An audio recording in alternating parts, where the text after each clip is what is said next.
A very good morning to you, dear children, to your history class. Today we will learn a new lesson, Chapter 10, The Expansion of the Maratha Power, Part 1.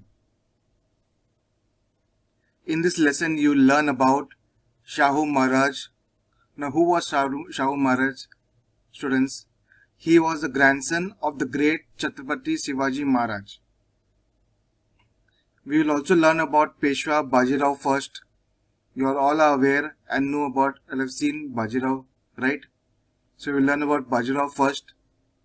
Then we'll learn about the Maratha and Mughal plans. And lastly, we'll learn about the Portuguese. Here you can see the Portuguese in the background. So how they were defeated by the Marathas. We'll learn about that. So let's go in the lesson. Let's understand it. Firstly, let us do an activity called as map reading activity.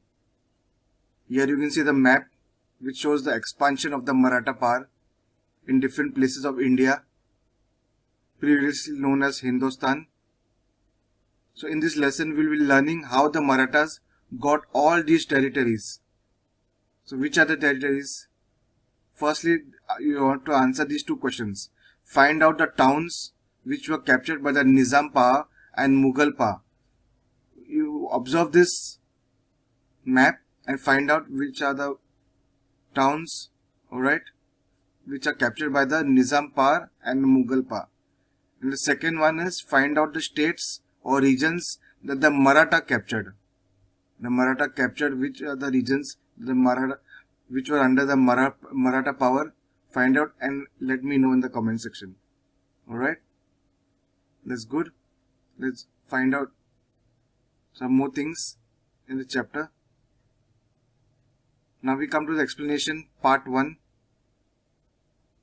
In this, what will we learn in part 1? We'll learn about the introduction, release of Shahu Maharaj, coronation of Shahu Maharaj, Balaji Vishwanath, Chauthai and Sardeshmukhi rights. What are these rights? We'll learn about that. And how they were achieved, how they got the rights, how the Marathas got these rights, from whom did they get these rights.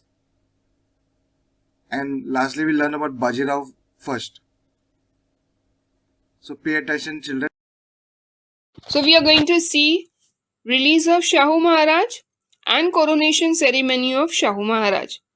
We know that he was under the control or was imprisoned in the court of Emperor Aurangzeb.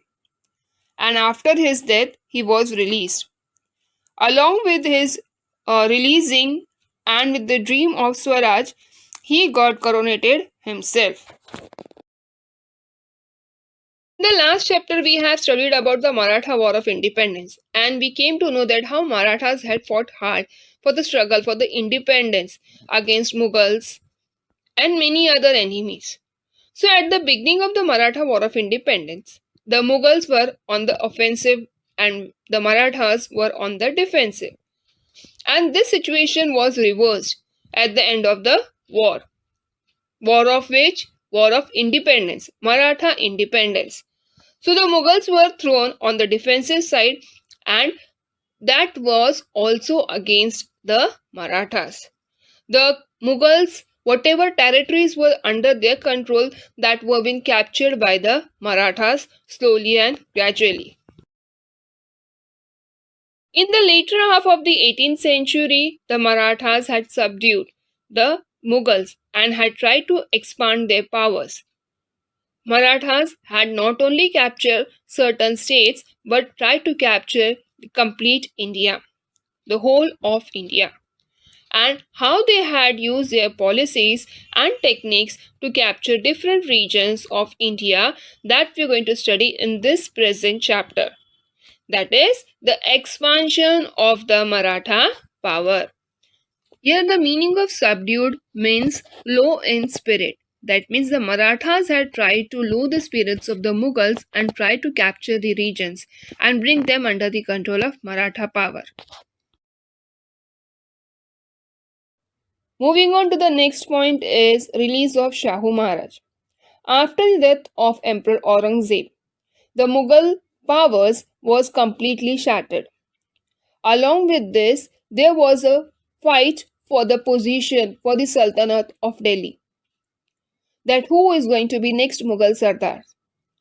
Along with this, his own sons were fighting for the position, and Prince Azam Shah was in the south.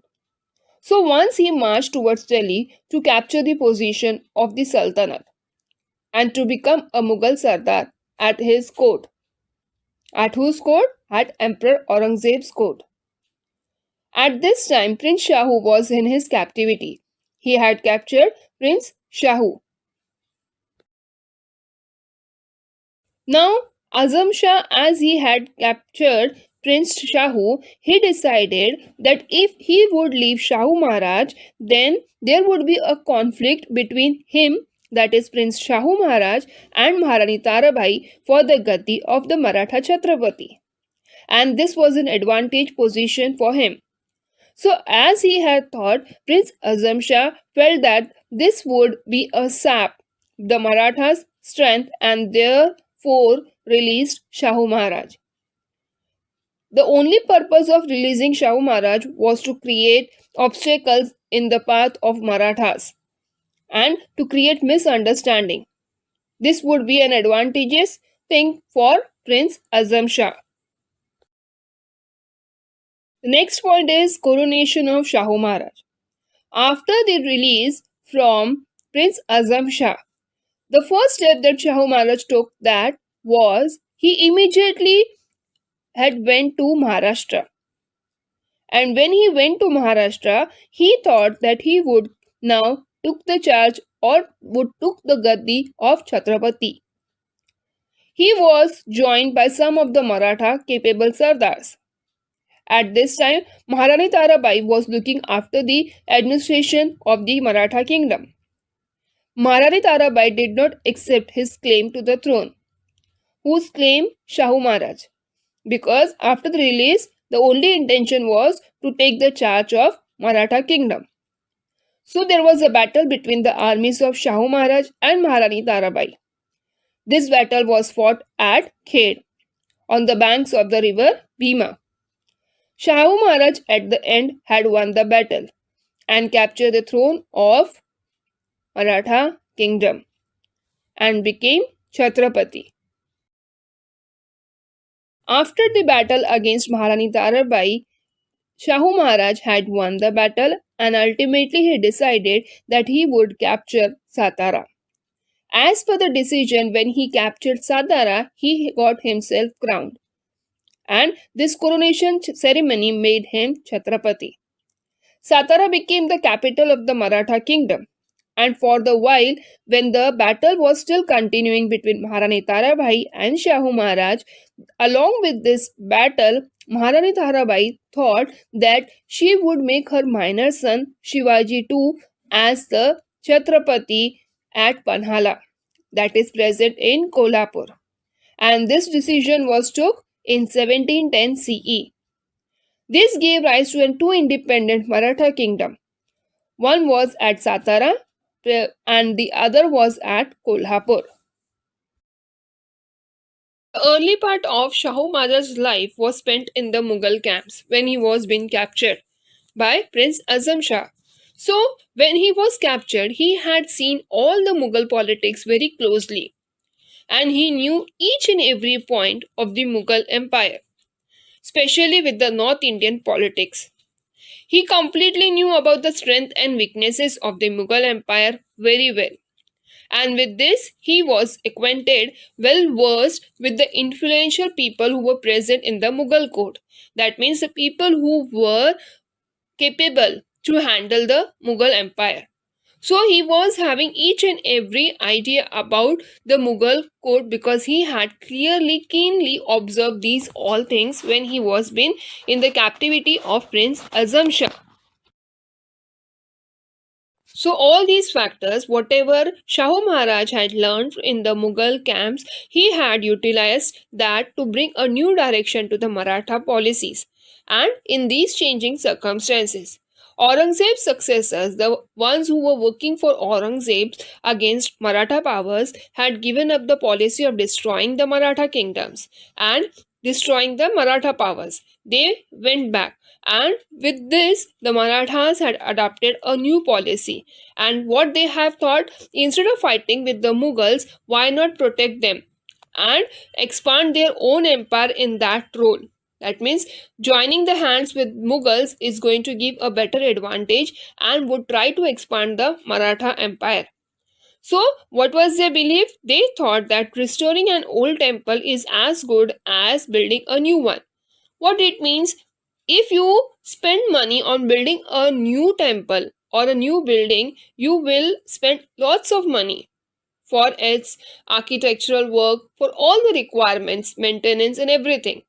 Wherein, if you recreate an old building into a new one, the expenditure would be same or may cost less. So why not opt to change our thinking and continue with the work of old building rather than preparing new one? So why not join hands with the Mughal, protect them and capture the regions that were under their control only, and continued with the new policy. So at the same time, the Mughal powers had to face threats, and from all the sides they were surrounded by enemies. On one side they were having Iranian and Afghanis, that were the invaders from northwest, and on the other hand they were having the local rulers, that was Pathans, Rajputs, Jats and Rohillas. They all wanted to capture the Mughal power, and with this threat the Mughal powers was completely surrounded by the enemies. Along with this, they were having internal competition for the post, and this had weakened the power of Mughals. This continued fight had weakened the power of the Mughals, and after this, what had happened? Due to all these, the Delhi court needed the help of Marathas, who would be a strong person or who would be the strong contenders who would defend the Delhi court. And so the Mughals tried to take help from the Marathas to protect the Delhi court or the Sultanate of Delhi. Now, in this part of the video, we are going to see about Balaji Vishwanath, a great Maratha warrior who was a Peshwa. We are going to see what is Chauthai and Sardeshmukhi rights that were given to the Marathas, and even we are going to study about Bajirao I. So, beginning with Balaji Vishwanath. After Shahu Maharaj was released by Prince Azam Shah, that is the Mughal Sardar, he made Balaji Vishwanath a Peshwa, a post in the Maratha kingdom. Balaji hailed from Srivardhan in Konkan, and he was competent and experienced. He was a capable Sardar in the Maratha kingdom. He convinced many other Maratha Sardars to come on the side of Shahu Maharaj, as he was a great hero who would work for the betterment of Maratha Empire.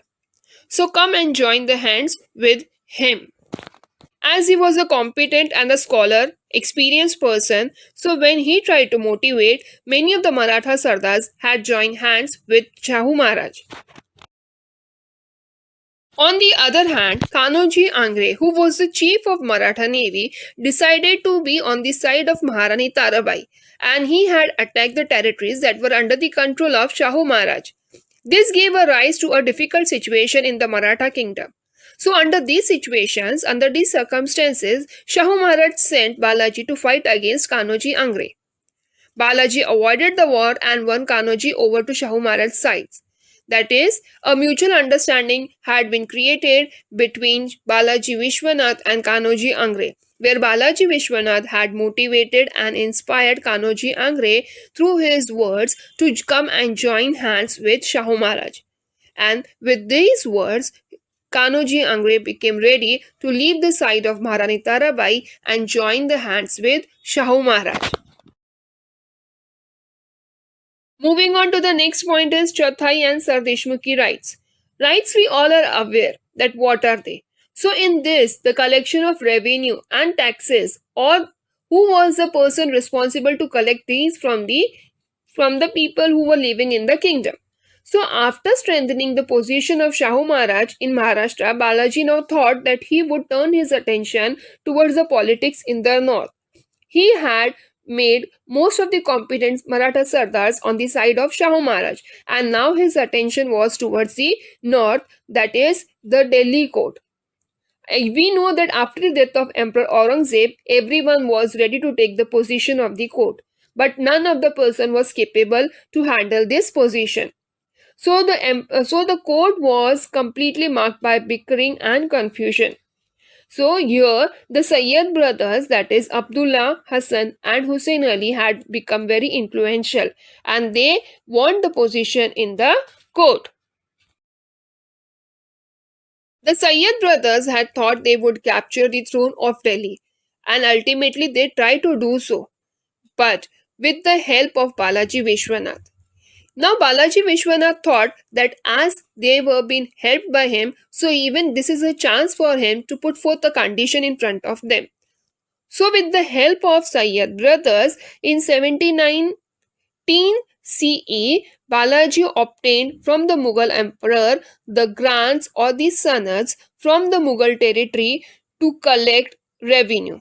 And that revenue was collected in the form of Chauthai and Sardeshmukhi rights.